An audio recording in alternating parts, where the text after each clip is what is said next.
તો હાલો મિત્રો, આપણે આજે જવું છે ભોળાભાઈને ઘરે. જોકે એનું નામ હાસું તો ભોળાભાઈ જ છે, પણ ભોળાભાઈ જ્યારે કોમેડીમાં કામ કરતા, ચેનલમાં કામ કરતા, ત્યારે એનું નામ અમે મૂળા દાદા કહેતા. એટલે મૂળા દાદાનો રોલ ભોળાભાઈ ભજવતા.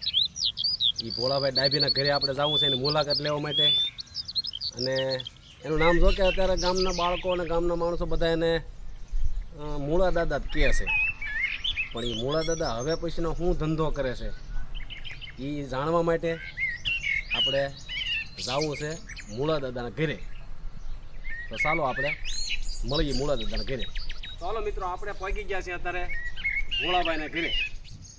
જોકે મૂળા દાદા હવે એને ભોળાભાઈ કોક જ કહે છે, બાકી મૂળા દાદા કહે છે. તો જો આ એનું ઘર છે, ગામડામાં રહે છે, આ એનું મકાન છે મૂળા દાદાનું. તો આપણે હાલો પ્રથમ તો મૂળા દાદા ઘરે પહોંચી ગયા છીએ. અને આપણે મૂળા દાદાએ તેમના ફળિયાની અંદર કેવા કેવા ઝાડવા રોપ્યા છે એ વિશે મારે પણ થોડીક તમને માહિતી આપી છે. અને મૂળા દાદાના ઘરે પણ જાણવા જેવી વસ્તુઓ અમુક છે. તો અહીંયા હાલો પહેલાં તમને એવું બતાવું કે કેવો એના ઘરે બગીચો છે એ તમને બતાવું. તો જો મિત્રો, મૂળા દાદાએ તેમના ઘરે આંબા રોપ્યા છે, આંબા. તો જો આંબો છે આ. અને અત્યારે મિત્રો જો કે આપણે કેરી કે જોવા ન મળે, પણ મૂળા દાદાના ઘરે અત્યારે પણ કેરી જોવા મળે છે. જો આ કેરી જો અહીંયા કેરી છે, જુઓ બતાવી છે તમને. જો આ તમે જોઈ રહ્યા છો કેરી. જો મિત્રો, હકીકત છે કે મૂળા દાદાના ઘરે અત્યારે પણ કેરી જોવા મળે છે. જુઓ આવી રીતનું છે. જો આખા આંબામાં કેરી છે. અને આ મોરે પણ અહીંયા આવેલો છે અને કેરી છે. જુઓ કેરી, મોર બધું છે અત્યારે ચાલુ. જુઓ અને બાજુમાં લીંબુડીનો રોપ. જો લીંબુડી છે. જો લીંબુ કવડા કવડાવેલા છે. જુઓ તો બધા લીંબુ જ છે. જુઓ જો અહીંયા લીંબુ છે. જુઓ જો આ લીંબુ કવડા લીંબુ છે. આ લીંબુ પણ અલગ પ્રકારના છે, લાંબા લીંબુ. જુઓ આવા લીંબુ પણ લગભગ ક્યાંક તમને જોવા મળે. આ લીંબુ અને આંબાની કેરી પણ અત્યારે ક્યાંય જોવા ન મળે તમને ચોમાસામાં. એવા જો અહીંયા લીંબુડી પણ છે, આંબો છે. અને જો મિત્રો, આ પત્તરવેલિયા કહેવાય એમ કહે છે બધા, કે આ પત્તરવેલિયાના ઝાડવા છે. જુઓ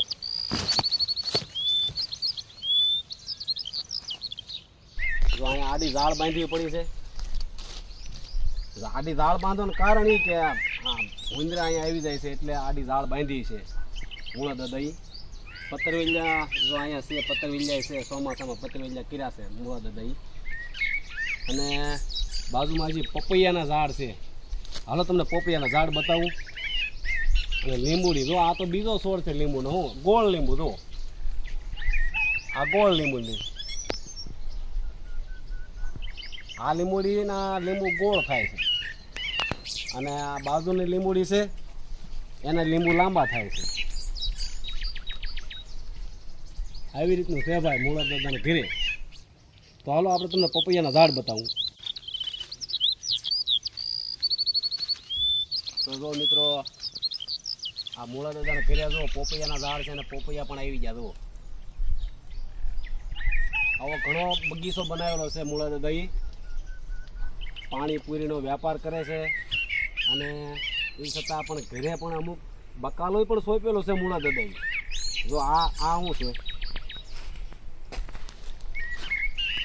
વાલોળના છોડવા સોંપેલા છે. જુઓ વાલોળ,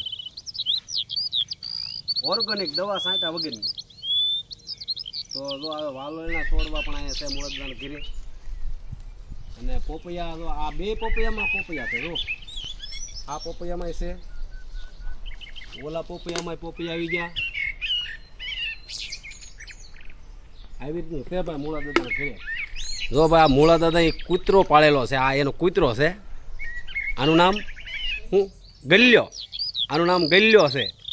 અને કાયમને માટે મૂળા દાદાના ખાટલા હેઠે થૂવાનું. જો મિત્રો એ તો ફરવા માટે ભાગ્યો છે. હવે આ છે મૂળા દાદાનો કૂતરો.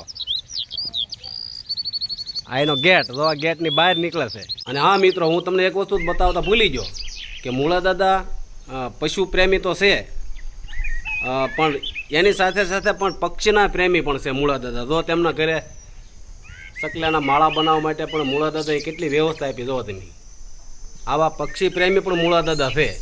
જો આ બાજુ માળા પણ બનાવેલા છે. જુઓ, પક્ષીઓને માળા કરવા માટે મૂળા દાદાએ આવી વ્યવસ્થા કરેલી છે તેમના ઘરે. એટલે મૂળા દાદા પક્ષી પ્રેમી છે, પશુ પ્રેમી છે, અને બગીચો બનાવવાના પણ એવા શોખીન છે. આ બધું મહેનત કરતાં કરતાં પણ મૂળા દાદા આવી બધું કામ કરે છે. અને મિત્રો જો હું તમને બતાવું છું કે મૂળા દાદાનો ખાટલો જ્યાં છે ત્યાં એનો કૂતરો એના ખાટલા હેઠે જ સૂતો હોય. જો આ કૂતરો એનો ખાટલો છોડીને ક્યાંય જાય નહીં. આ નામ ગલ્યો છે ને, ગલ્યો. જો આ મૂળા દાદાનો ગલ્યો છે ને, ખાટલા હેઠે જ સૂતો હોય. આ મૂળા દાદાનો ખાટલો છે. જુઓ, અહીંયા જ સૂતો હોય ગમે ત્યારે. હાલો મિત્રો, આપણે હવે અત્યારે તો મૂળા દાદાના ઘરની મુલાકાત લીધી છે. મૂળા દાદા તો ગયેલા છે લારી લઈને પાણીપુરીનો વેપાર કરવા માટે. તો હાલો આપણે મૂળા દાદા જે જગ્યાએ પાણીપુરી વેચે છે એ જગ્યાએ આપણે એની મુલાકાત લેવા માટે હવે ત્યાં જઈ. તો હાલો આપણે મૂળા દાદાની લારી હવે મળીશું. શું હાલે મૂળા દાદા? કેમ શાંતિથી ઊભા?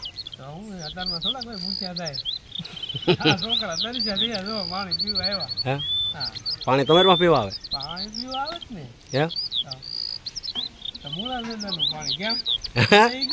મૂળા દાદા નહીં, મૂળા દાદા પાણી પૂરી.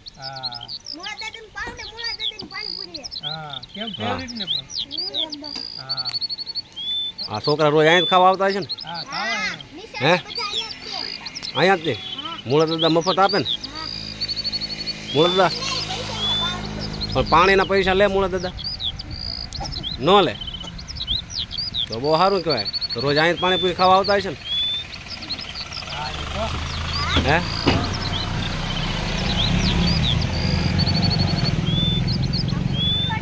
મૂળા દાદા તમે અહીંયા કેટલા વાગ્યા જાય ઉભા રાખો?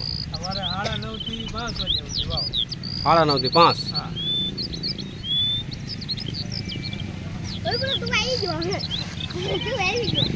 આજ નિશાળ રજા છે કે?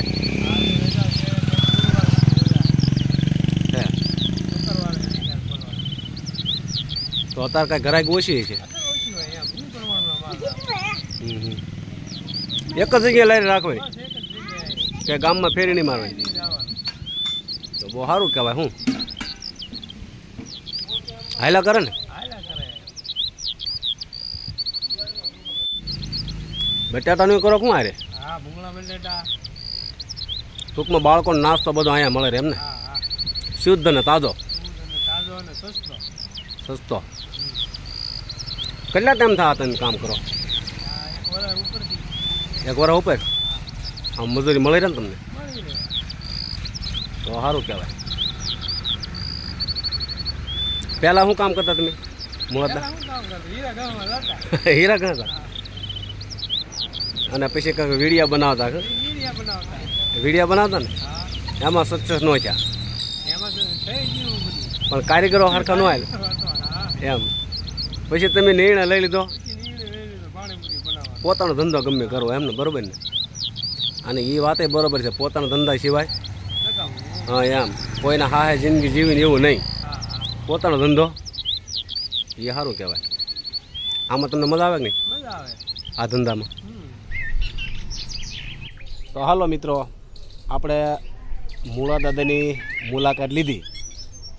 તો મિત્રો જોકે વર્ષથી પહેલાં મૂળા દાદા છે એ અમારી હારી કોમેડી ચેનલમાં કામ કરતા, અને અત્યારે કોમેડી ચેનલ બની છે ત્યારે મૂળા દાદાએ તો પાણીપુરીનો ધંધો કર્યો છે. અને પાણીપુરીના ધંધામાં મૂળા દાદાને પણ સારું કામ પણ થઈ રહેશે અને ગુજરાન પણ ચાલે છે.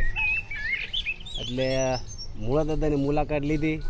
મૂળા દાદા અત્યારે શું ધંધો કરી રહ્યા છે એ વિશે આપણે માહિતી લીધી અને ઘણું પણ જાણવા મળ્યું. અને હજી પણ આપણે આપણે કોમેડી ચેનલ ચાલુ કરીશું તો મૂળા દાદા હજી એમાં કામ કરવાના છે અને અમુક ફોટા હું તમને બતાવીશ કે મૂળા દાદા જ્યારે કોમેડી કામ કરતા એ વખતે કેવો રોલ ભજવતા અને કેવા કપડાં પહેરતા એ તમને હું થંબનેલમાં પણ આનો ફોટો બતાવીશ કે આ છે ભોળાભાઈ ઉર્ફે એનું નામ કોમેડી ચેનલમાં પાડ્યું હતું મૂળા દાદા, હજી મૂળા દાદા તરીકે તો ઓળખાય છે. તો મિત્રો આ મૂળા દાદાની મુલાકાત લીધી એ તમને કેવી લાગી? વિડીયો જો તમને ગમ્યો હોય તો લાઈક કરજો, કોમેન્ટ કરજો, શેર કરજો અને સબસ્ક્રાઈબર પણ કરજો. આવજો. બાપા સીતારામ.